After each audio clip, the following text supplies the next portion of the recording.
for your chickens' food and water. You've got a variety of options of things that you can purchase, as well as things that you can improvise and make yourself at home. So for food, we'll also talk a little bit about what you're going to be feeding. There are a couple different styles of chicken food.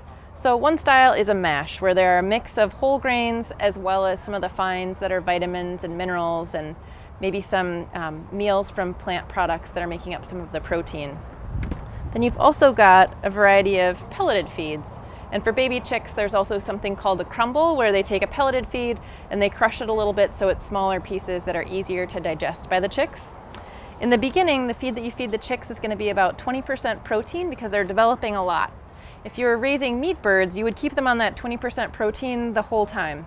Because they're not meat birds and they're going to be laying eggs for you, you don't want them to develop too quickly or gain too much weight.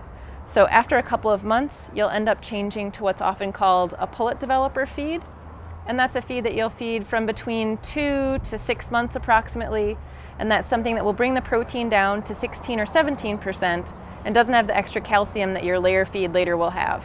So when you're feeding your baby chicks in the very beginning, if you choose to raise chicks, you'll have a variety of options that are smaller in scale because you'll have less food out at a time. There are dishes like this that come in both galvanized metal as well as plastic.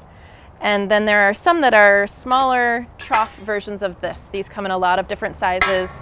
Some have holes along the top and some have this bar that spins, so ideally the chicken can't stand and perch on top of it.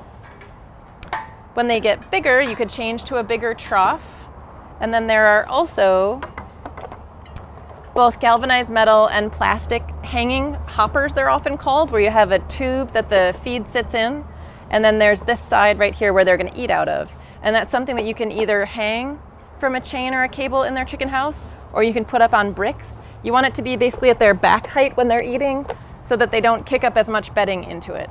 So it's something that you can improvise either way, and if you're noticing a lot of bedding, just make sure to raise it either higher on what you're hanging it from or add another piece of wood or brick underneath it.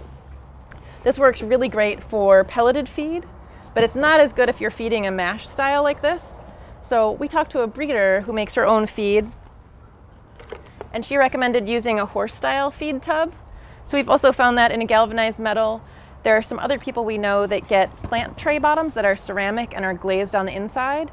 Your chicken will generally eat about half a cup of feed a day.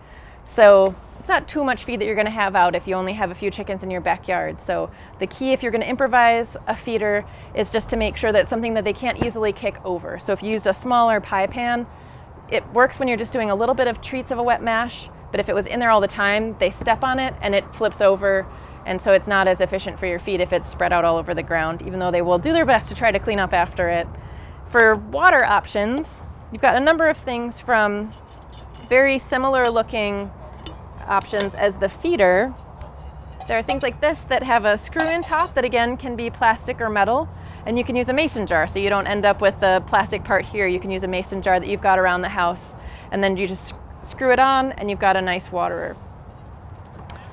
If your chickens are in the teenage stage for a while and you need an in-between waterer, or if you're raising more chicks, you can also go with a 1-gallon waterer like this.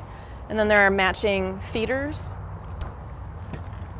For bigger water options, again, there are the galvanized metal as well as different plastic watering options. And they come in a variety of sizes, so you've got anything from that 1-gallon size on up to 3 and 5 gallons, which generally will be plenty for a backyard chicken flock. We realized since we keep goats with our chickens that they love to drink out of the goat's water bucket, which I would never have thought of as a chicken waterer. There are some attachments where you can hook these to the side of a chicken coop if it's wood, and you can also just use a carabiner and latch it to the side of the wire on your chicken fence. The nice thing if you're using it, especially as a supplemental water source, is it's very easy to fill with cold water from your hose. You can add ice cubes to it, and they're tall enough that they can easily drink over the side. And even our little bantam hops up on the side of it and drinks, and then she's like, "Gloop, gloop, gloop," which is really, really cute. So that could be another option, and it's really inexpensive. I used to say that if you were going to invest in one thing over the other, to definitely spend your money on the waterer because it's much easier to improvise a feeder. But there are lots of ways to improvise your waterer too. There are people that also make inverted 5-gallon buckets or even smaller buckets, and there are designs online that you can find to make your own feeders and waterers. So lots of really nifty things you can do if you're feeling crafty.